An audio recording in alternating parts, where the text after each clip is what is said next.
cool stuff. Very good. Guys trying to tell me I need to go pick up a shovel. All right, how's everybody doing tonight? Good. Glad y'all are here. My name's Dennis Millay. I am director of the Joe Ford Nature Center, and I am very fortunate to be there. This is like God doing for me what I couldn't do for myself, getting this position. I've always been a country boy, and I've always grew up in the country, and I don't know, it was always hard to keep shoes on my feet, you know, things like that, yeah. And it's funny though, so side note, I've always been scared to death of snakes. And when I was a kid, one time I was sitting there digging a hole, and I looked down, and to this day I think it was a boa constrictor, but this was in Kentucky. So then, and now I work at the Joe Ford Nature Center. So it's like the Indiana Jones quote, snakes, why did it have to be snakes? Yeah. You know? Yeah, exactly. And our snake guy's getting ready to retire, so I'm in all kinds of trouble. But anyway, you know, improvise, adapt, and overcome, but as long as I know they're there, I'm okay. It's when I walk up on one and don't expect it, that's when the trouble starts. So anyway, well, I'm very glad to be here to share with you some information about the Joe Ford Nature Center and my vision, my hope for the place. I chose this picture not for me because I thought that was a really cute picture of a box turtle. I should have blotted my face out, but I thought I love box turtles, and we have two of them at the center. This is our big one. Just cute little things. I love them.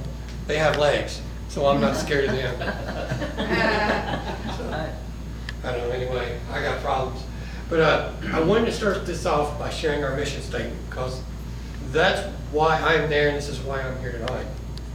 Our mission is to preserve Joe and Grace Ford's legacy pertaining to nature and the natural cultural history of our region, for providing educational programs and maintaining this area as a place to commune with nature.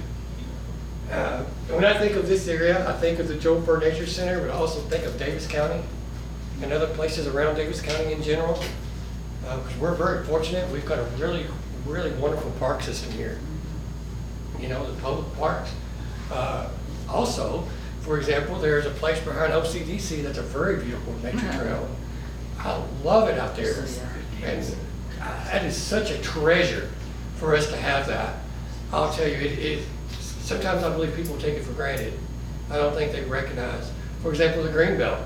There's some places on the Greenbelt that aren't designated parks, but I think there's a section over there along the bypass, and it's just, there's a few cornfields around, but there's open fields, but that place is a sanctuary for wildlife, and it's a sanctuary for people looking to escape or just get away from people for a little bit.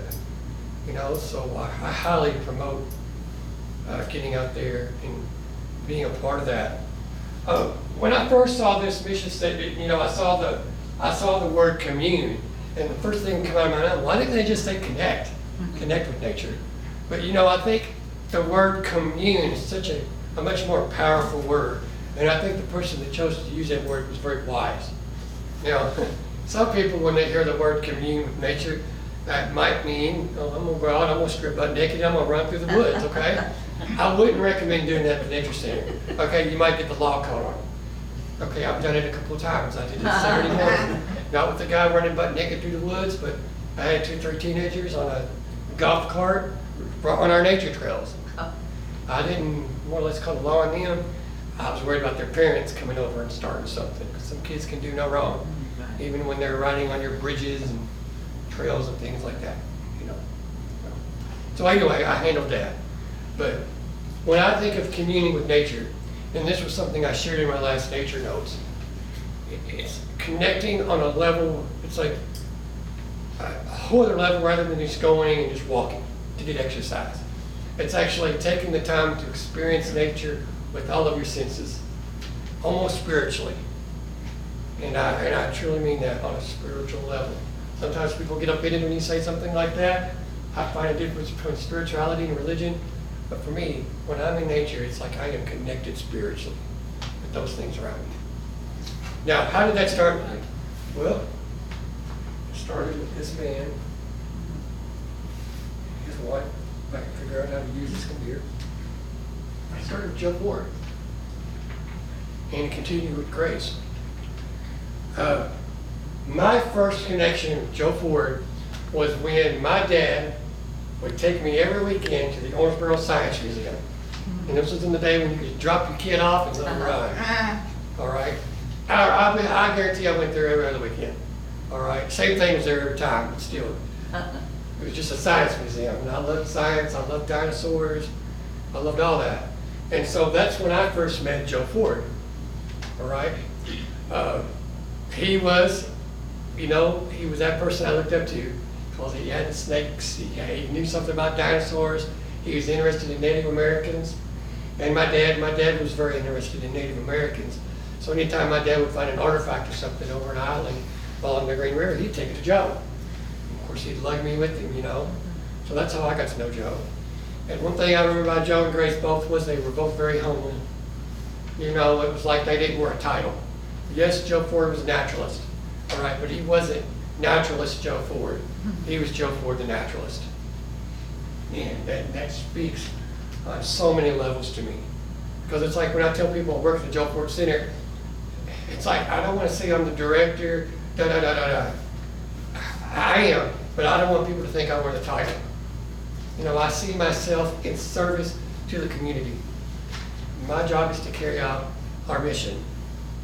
And, and that means that people come to me and they're asking me questions and there's a chance I could be wrong, I'm going to tell them.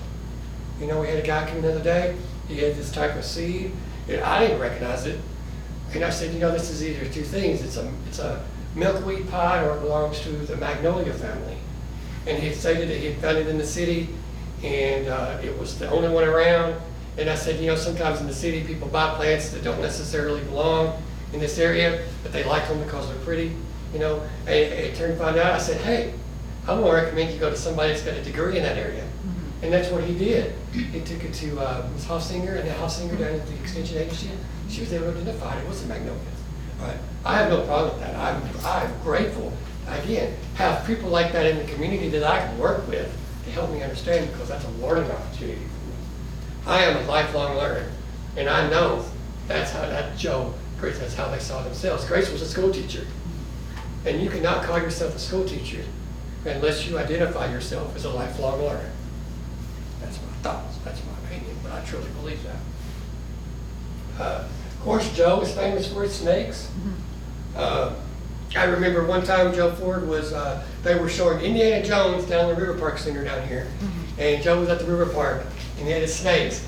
And I remember I just walked up and said, hey Joe, and he put a snake around my neck. Well, when he saw me turning white, he politely took that snake and removed it off my neck.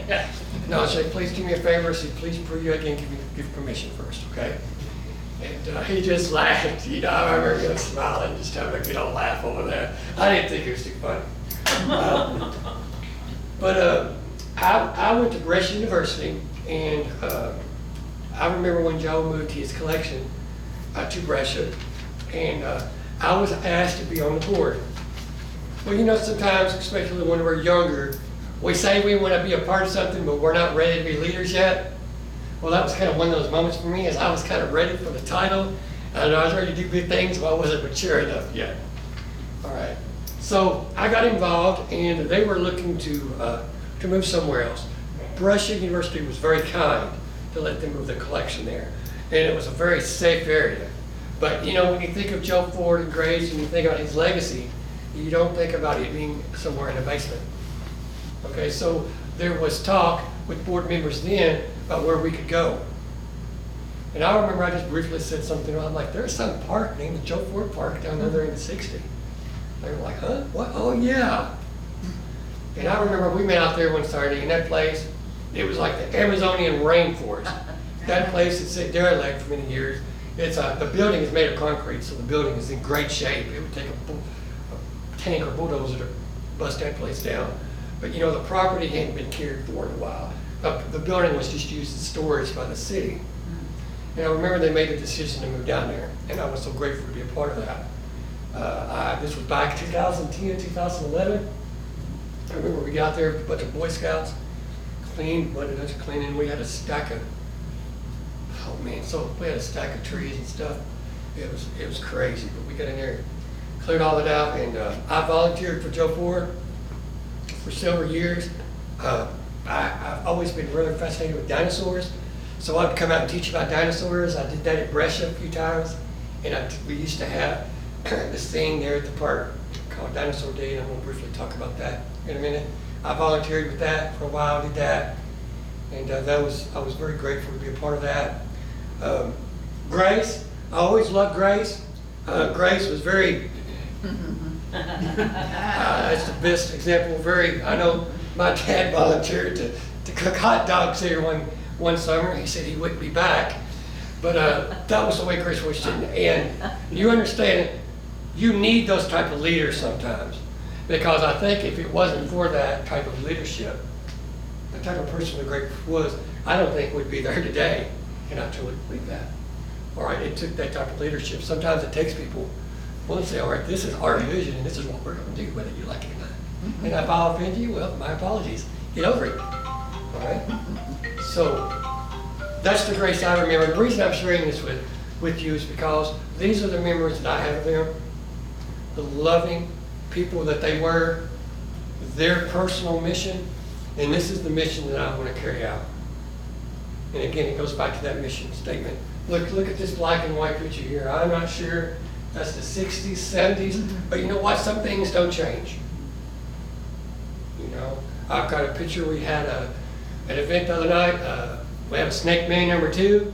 He was doing the same thing. There were some kids there. He let them hold the snakes. Again, it's the same thing. It's making those memories. It's connecting kids to nature. And if you guys got any questions, I'm a really good talker.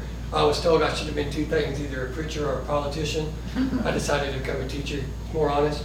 But if I'm talking and if you have a question, feel free to raise your hand. I'm very laid back. All right, do I got plenty of time? Do I need to move faster, slower? Okay. I'm a real good, like I said, I'm really good at this. So if you got any questions, just let me know. This was actually my classroom. This little girl, I think she's probably in college now. She hasn't graduated yet. Miranda Zogelman, I remember her name just like it was yesterday. You know, and it was being able to have opportunities like that with my students. And knowing people that I could work with like that allowed me to do so that I will never forget. And that's why I'm here. It's not for the paycheck. You know, this is a love of mine. I also want to leave a legacy behind.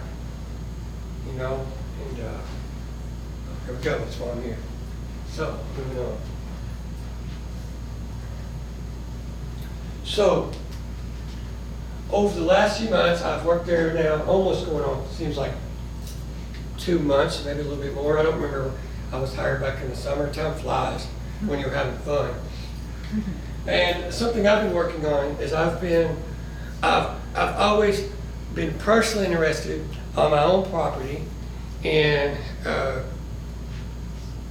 used to work at Eastview Elementary School, and I've always been interested in nature and our local wildlife and flora, and teaching the next generation about it. You know, and part of my mission is to be positive. You know, it's almost like you've heard Chicken Little, the sky's falling, the sky's falling. It's like you can almost drown people out with all the negativity. And it's true. I mean, I truly believe things aren't that great right now. Okay, when it comes to, like, this is the Honest Society. I'll be honest with you, I haven't seen as many birds this year. I'm used to seeing them, and it's scary. You know, things like that. But you can irritate people with that sometimes, or they start to drown you out. So I try to focus on the positive. So rather than being Johnny Downer all the time, I see myself as a steward. I see how I can teach others ways they can have a positive impact on the environment. And if that will keep a little kid from throwing an aluminum can out the car door and having them recycle it or put it in a trash can, hey, I've done my job. Just little things like that.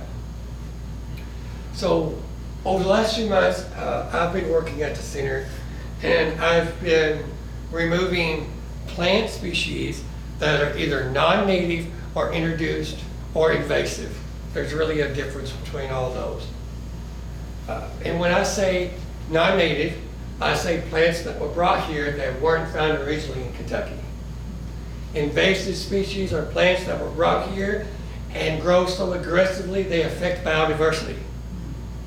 And I'm not just talking about food, but I'm talking about food, shelter, and all those great things. Like a couple of weeks ago, a couple of minutes ago, we talked about monarch butterflies. You know, not all flowers are a nectar source, some are a different source of food. Many different examples. So I've been on a mission, and I've been clearing out the property and looking at things. Here's an example. Does anyone know what's growing on that tree right there? Does anyone recognize that vine? Grapevine. It's a grapevine. How many of you swung on a grapevine as a kid? Yeah. I think we all have. All right, loved it. I had a big rock about the size of my house I'd swing up for. It's a wonder I'm walking today. Some of the crazy things I did. But those plants can be very devastating to a tree. You let them get big enough, you take a wind or an ice event, that extra weight can rip the canopy right out of the tree. Okay, you take a few limbs that exposes them to bugs, it eventually, again, it's a domino effect that can eventually kill a tree. Now, some people might disagree with that. Say, well, you're killing Mother Nature when you do that. Those vines were put there. I like to say everyone has an opinion. Okay, my opinion is that vine needs to be removed from that tree. Because I don't see something that's helping that tree right there. I don't see anything beneficial that vine is doing to that tree. All right? I see a very beautiful label on it that says black willow tree. That's what I see. And I see this very heavy vine growing over that. So I cut that vine out. Now, my research has told me that once you remove that extra weight, that tree is going to thrive. And that's an example of many ways that I am helping the environment rather than trying to destroy it. Which, again, is in the news all the time. That's the most of the time that's what we hear.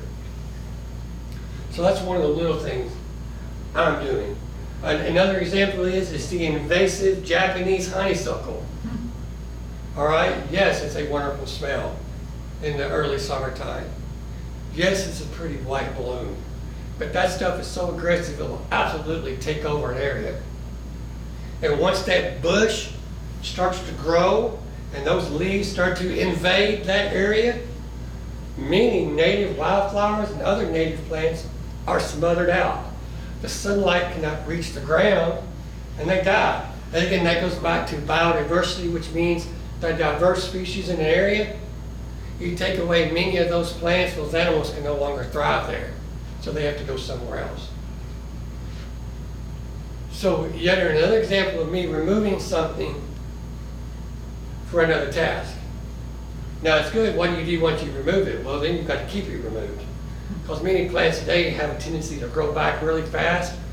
The non-native ones, I think of Johnson grass, that stuff is terrible. Once you get that grass growing in the soil, its root will stay there, even underground. And so you, after that, once you remove it, you have to there's maintenance involved. There's things, there's follow-up, there's work that you have to do. Now, does anyone know what this is? What type of plant is that? You can probably go to Lowe's and find one right now. Is that a hibiscus? Not a hibiscus? Can't see. Hydrangea. Not a hydrangea. It's an old-fashioned flower, a rose of Sharon, or an Althea plant. All right. Very beautiful. They have many different kinds of flowers. This is a very beautiful one. The lighting is, but it's almost like a lavender blue. You know these plants are actually invasive. They're considered an invasive species. They're non-native. Now, people will buy them because they're really easy to grow. They're very hardy, all right, and they're pretty, okay? Here's what I know about them. I know that Japanese beetles love them. So when you get to them, you better be ready for an army of Japanese beetles. I also know that once they bloom, they have these seed pods, and these seed pods will bust open, they'll hit the ground, sometimes they'll spread, and again, these plants are very aggressive. They will start to outcompete native plants. And there are many native pollinators that can't access the pollen in those flowers. Now, wherever those flowers are native to, and I don't know where that is, I'm sure there's a group of organisms that depend on that plant for food. But if that species wasn't put here by God, all right, that's not going to happen because they don't have those adaptations. Now, here's what I started with. Those plants don't magically appear at the Joe Ford Nature Center. You know how they get there? Sometimes someone doing a good deed. You know, it's like, I'm going to give you some flowers. I want to volunteer at the Joe Ford Nature Center and I want to plant some flowers and things. And they plant one of these. Now, am I going to go out there and run enough? No way, you know. But hopefully before they plant in the ground, I can come out there and say, okay, hold on. I really, really appreciate what you're doing. And hopefully I can connect with them on a level where they don't go at me and run off and saying that I don't want nothing to do with that director anymore. But maybe I can have an intelligent conversation with them and say, I really appreciate what you're trying to do, but let me tell you why that plant may not be appropriate for this problem. Okay, because what I'm trying to do now is I'm trying to go back and I am removing these non-native plants, and I'm going to go back and I'm going to add plants that are native. And look, God did for me what I couldn't do for myself. I didn't ask anybody to bring me milkweed seeds tonight. I don't believe in coincidences. So, don't believe in coincidences. So, and I've been doing a personal walk around the property, and I've been looking for native plants. Now, my degree is in elementary education. Okay, I am not a biologist. Okay, I am not a conservationist. I am a kindergarten teacher. Everything that I've learned is from teachers, okay, people that came from me, Joe Ford, people that don't have a teaching degree but were naturalists, and just reading books. That's everything I know. Going on nature hikes with Bobby Todd, Steve Haas back here. Okay, so everything is like, you know, real world experiences. And I've been walking on the property and I've been looking. I've got this really neat app on my. It's what's it called? I think y'all, your last meeting was over it. It's called Seek. You know what I'll do is I'll take that out and I'll take a picture of something. And I've been slowly building up my library of books. And I'll take a picture of it and I'll go, man, I don't know if that's what that is or not. Because we're dealing with, you know, a computerized program, a code, that's saying, okay, I'm going to take a picture and that's what it's going to be. And so then I try to back that up with literature, with research. And so I've been taking an inventory of plants and things on the property. And one plant I haven't seen, for example, is milkweed. I've not found one native species of milkweed on that property. Now that could be for several reasons. It could be because of where it's located. We live, do you hear me? We're located, I feel like I live here sometimes and I like that. Where our nature center is in the woods, so there's not a lot of sunlight. But I believe another reason is because of herbicides. You know, farmers spray things and they're real susceptible to Roundup, their roots are. And so once you kill that population out, it's very hard for it to come back unless the seed somehow gets stuck on an animal and that animal transports it to another location. But then it also goes back to somebody trying to do a good deed. Ooh, there's milkweed. Because it's called a weed. Ignorance is bliss sometimes. But boy, ignorance can destroy, can it? So, let me show you. How many acres are there? How many acres is in the Joe Ford Nature Center? 13. 13.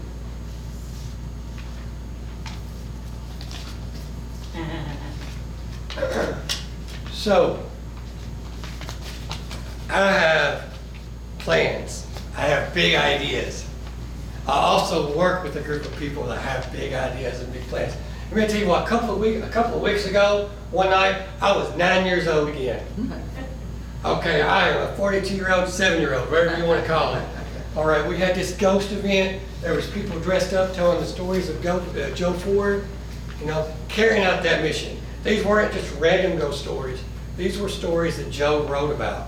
I told a story called Diana's Dream several times. Absolutely loved it. So we are carrying on his legacy through events like this. The weather was beautiful that night. It was a great event. We sold tickets. People came, walked on the trails at night. If you've never walked on those trails at night, it's a pretty magical experience.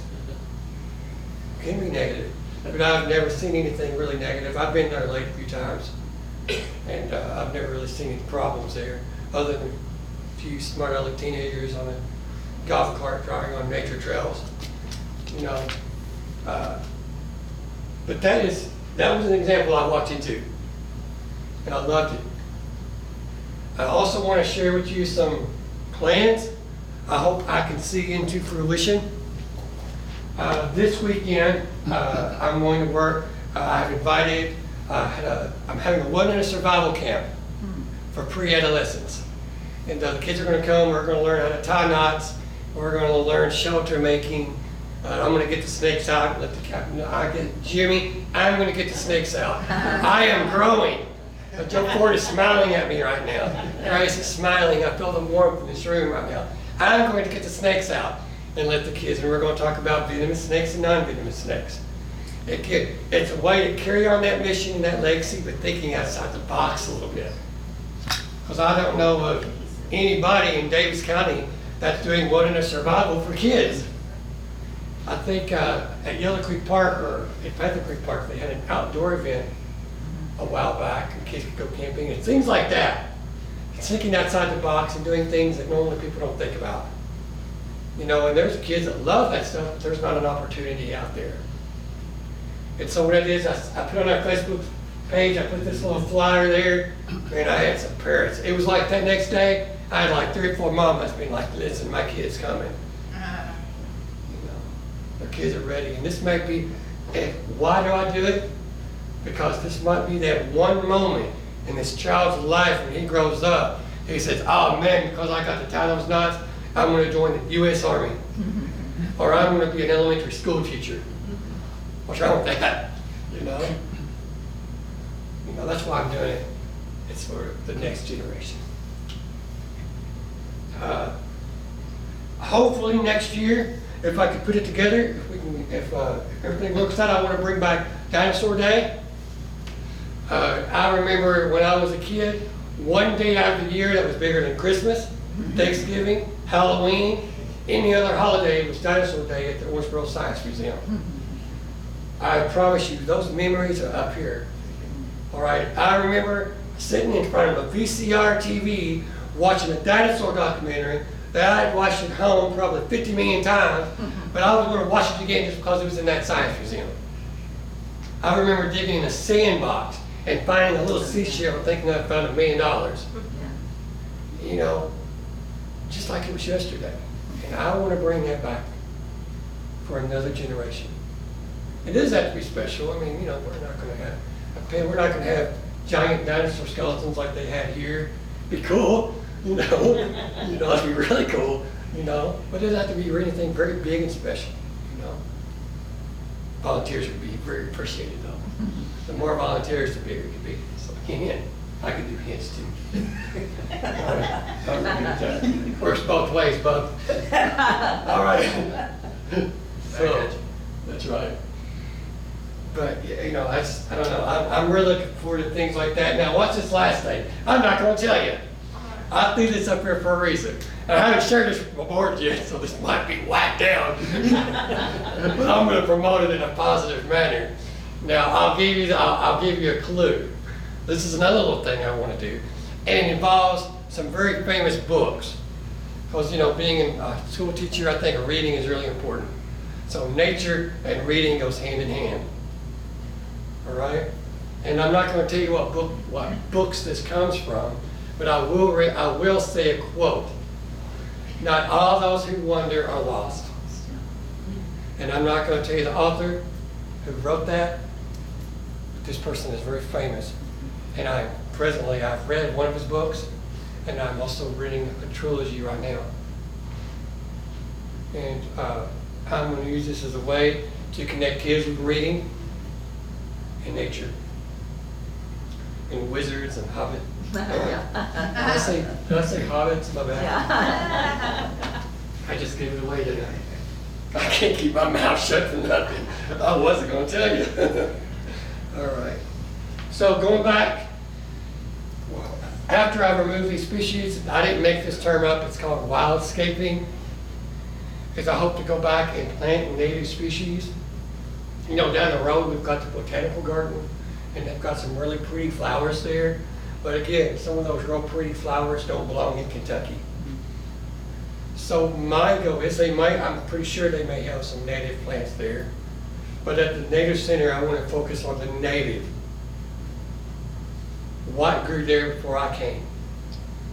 What was originally there before some of the other aggressive invasive plants took over?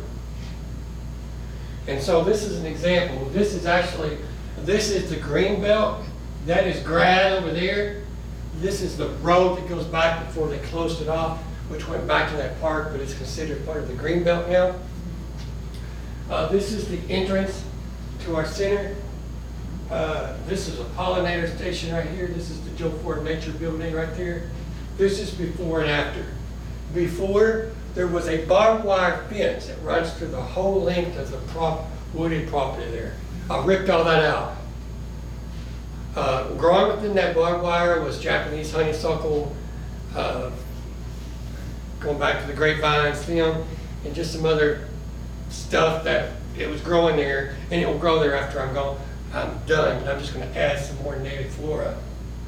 But I pulled out that fencing, cut out the vines and all that stuff and growing in there, and this is what it looks like now. It's open, it's not very pretty. So my goal is to go back through there and plant some wildflowers. You can go to Lowe's, you can go to Rural King. They sell these packages of wildflowers today. I mean, it's a big old bag too.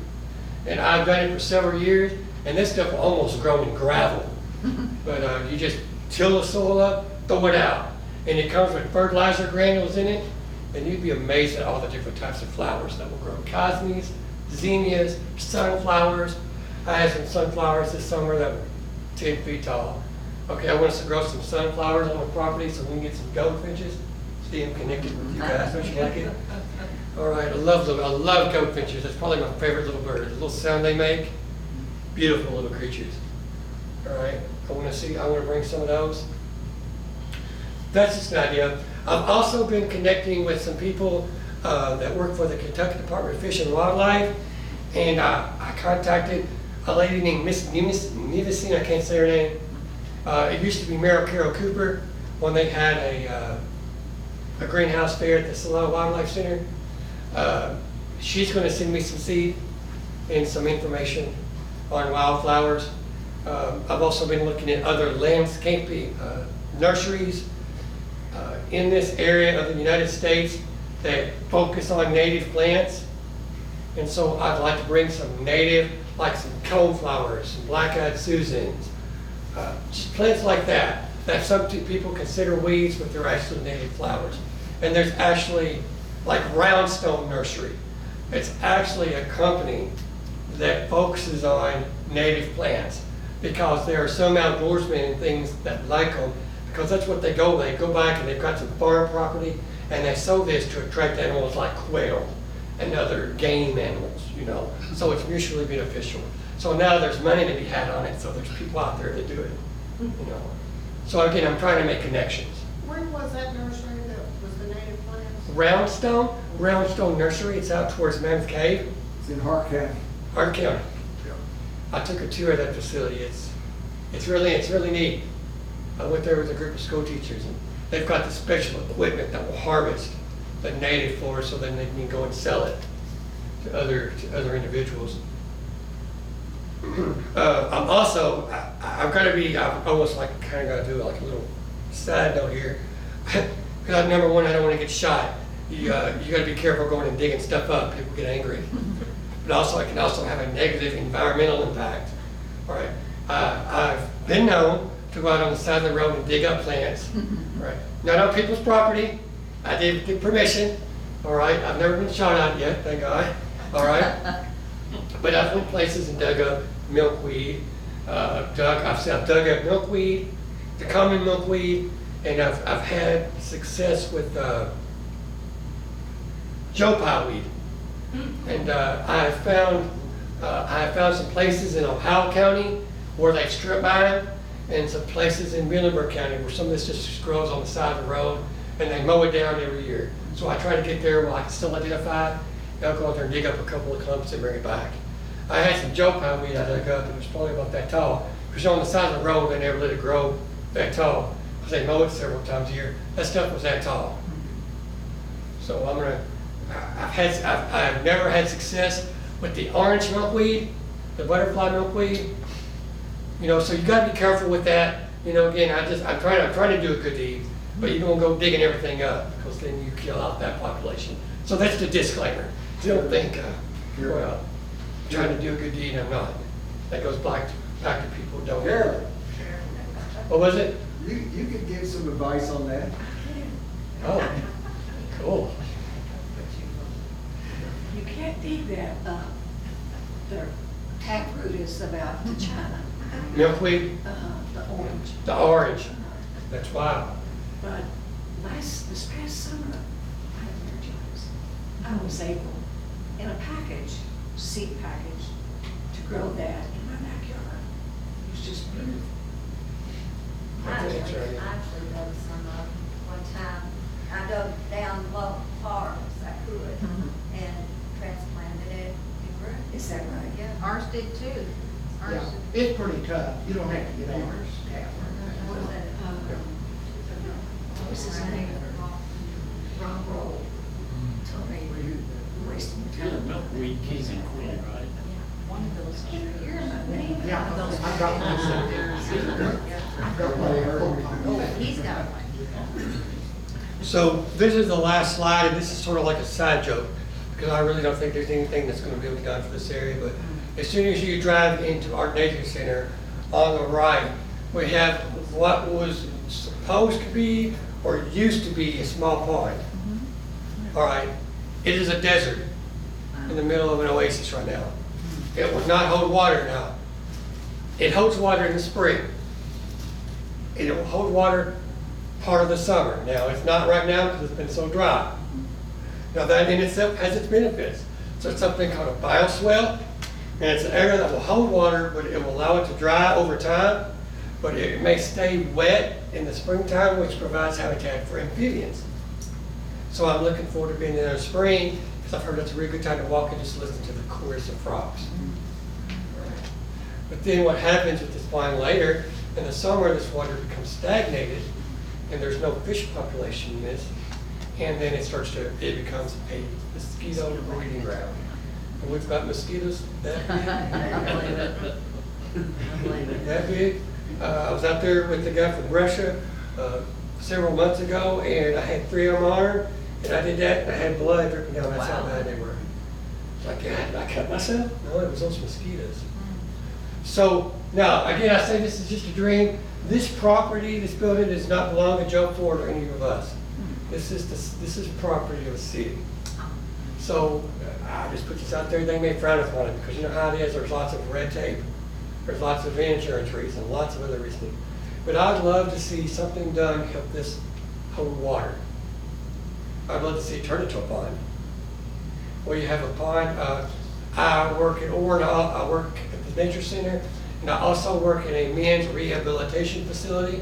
It's called Owensboro Regional Recovery. And when they built that out there, of course, in the back, there's a water catchment. It's in the back. But up front, they have a small pond that's a little bit about this size. And it holds water really well. It's low right now, but it holds water. And I would love to see this hold water once again. A few weeks ago, I went there, and there was a snapping turtle out there, a common snapping turtle. So my dream for this right here, I'd love to see it hold water. I'd love to see logs out there and red-eared sliders sitting on those logs. You know, I'd love to see maybe somebody build a little thing that goes out on the water and they could sit there and what? That's just a dream. And I don't know if I'll ever see that into fruition. But it's okay to dream. I've got big dreams. And it's okay to have big dreams. Rather than better than being sarcastic all the time and thinking that you can't do things to help people. There are some people out there.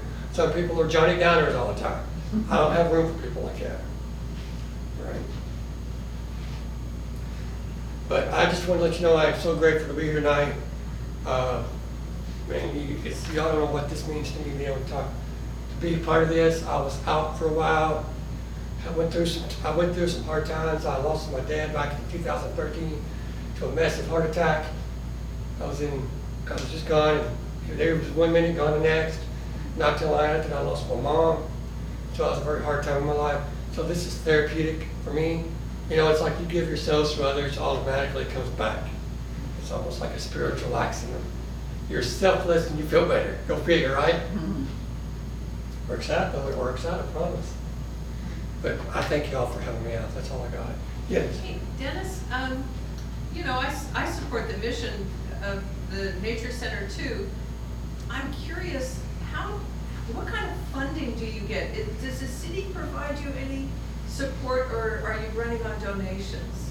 We're a nonprofit, so we benefit. We keep our lights on from donations and fundraisers.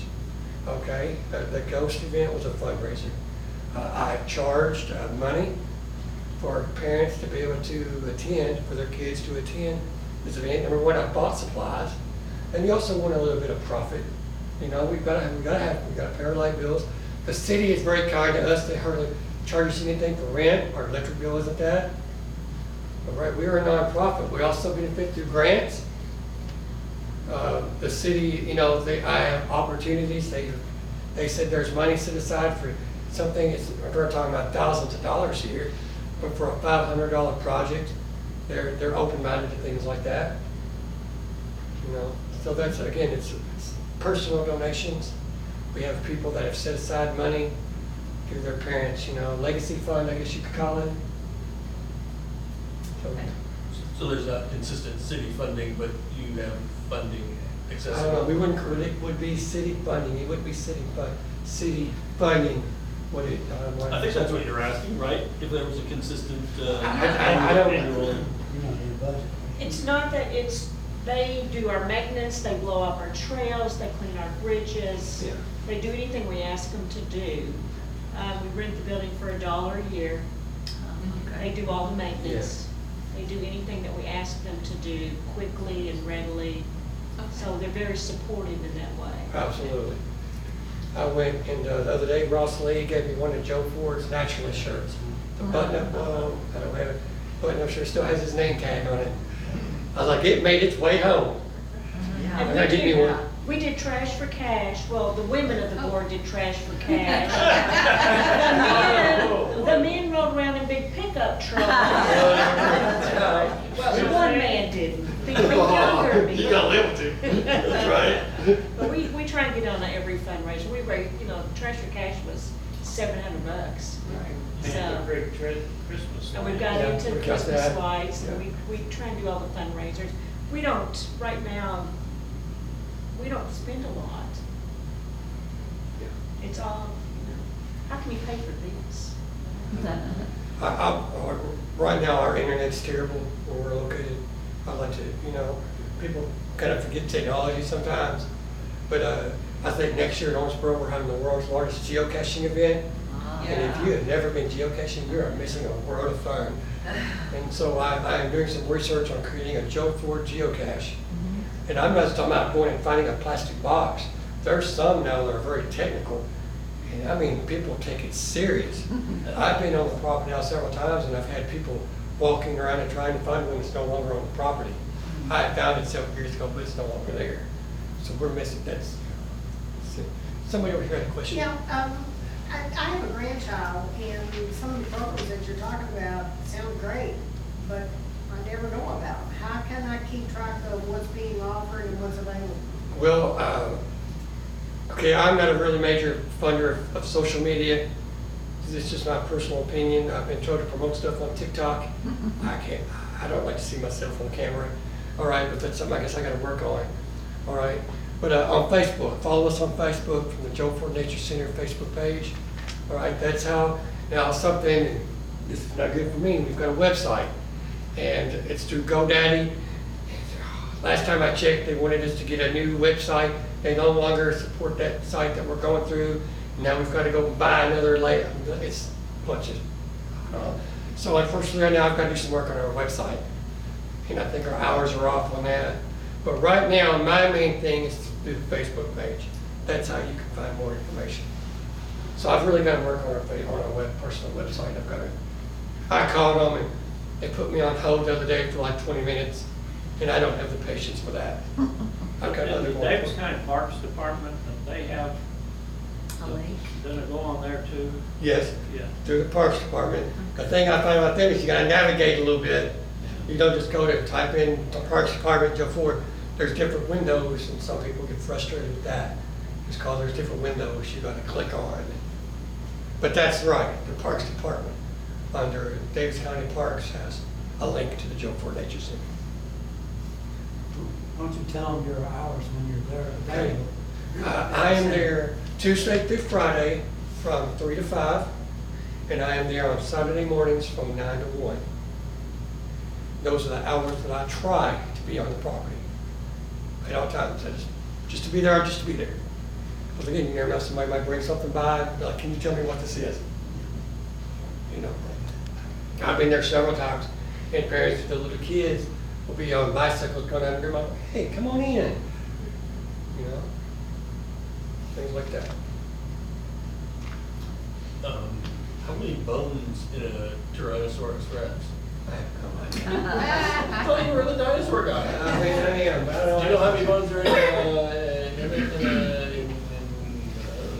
or how big like a shoulder blade thingy is? Here's interesting, I know they put National Geographic, you got me started. National Geographic. Well, you didn't know how many bones. Okay, I know, but I'm changing the subject, so I do know this. Okay. They put a T-Rex skull in a vise, they put a cow femur in it. And when that T-Rex skull slammed down on it, because they used algebra and calculus to summarize or theorize the bite strength of a T-Rex. And they filmed it, and they put it in a slow motion camera. And when it did, it disintegrated that cow femur. So you can imagine, they said that it had the strongest bite of any animal that ever existed, apart from a crocodile. So, thank goodness they're not around. One project idea might be collaboration with Brescia, and if we could build dinosaur bones, if it'll fit in the kiln, you could have kids help apply clay to some form that was like those collarbone of a Tyrannosaurus Rex.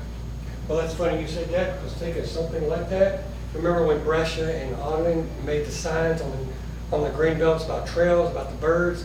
And like, I know at the center now, you know. You've been taking care of the owl folks very well. Yeah, well, we've got the owl, it looks like there's one missing. So somebody from Brescia. The sign? I don't know, we have to look at it. Seems like one's There's missing. one owl. Was there one owl on it? There's only one owl. Somewhere there. Great horned owl. Behind Orangeburg Regional Recovery, there was that area, it seems like they're missing a hawk, you know? And that's something that I'm dealing with constantly, and I kind of got to be careful with my mouth. I'll run out of there, man, I don't care. I'll Just play the person somebody. who built the birds on the red-tailed hawks where it was incompetent, and it didn't accommodate to freeze thaw into clay mixture. Oh. Well, you know, you have vandals everywhere you go. Completely incompetent. Some people knock things down, tear things up. We've got a bird feeding station, Mary Kissel. I am so grateful to have her. She takes care of our birds. That's something else I'd like to improve. Now, we have an area now that was set up sort of like a play area, and it floods really bad in the summer. And when you build things out of wood and it gets flooded and it sits in water, it doesn't last. And so we're kind of going back and looking at that again and see what we can do different, if we can move some things around. But any ideas or funding on how to improve our, I'm good at this one, on how to improve our bird feeding area would be greatly appreciated.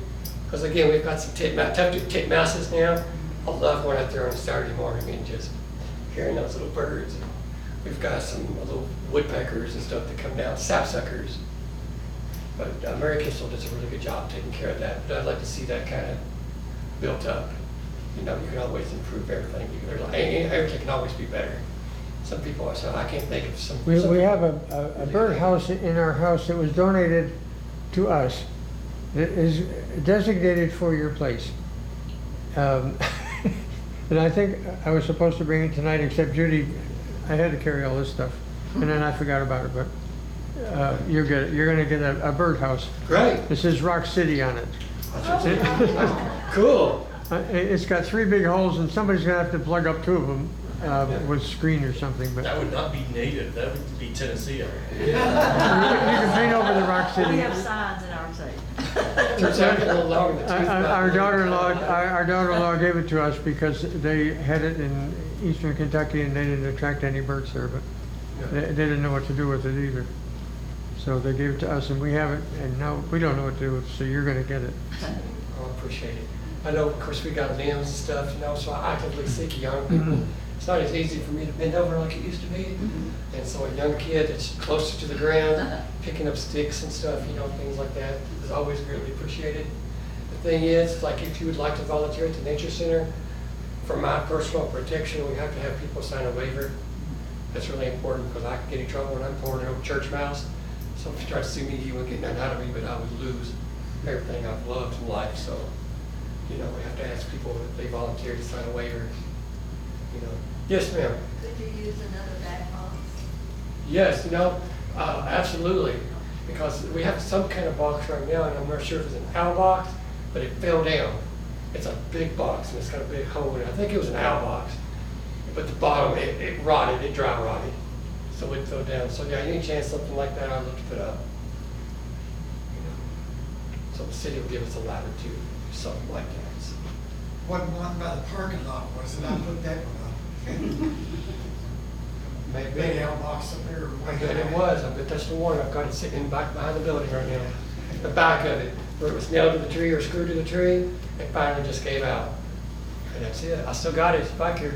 So I want to put it back up for another one like it. 10 years. Yep. So, all right. Thank you all very much for having me.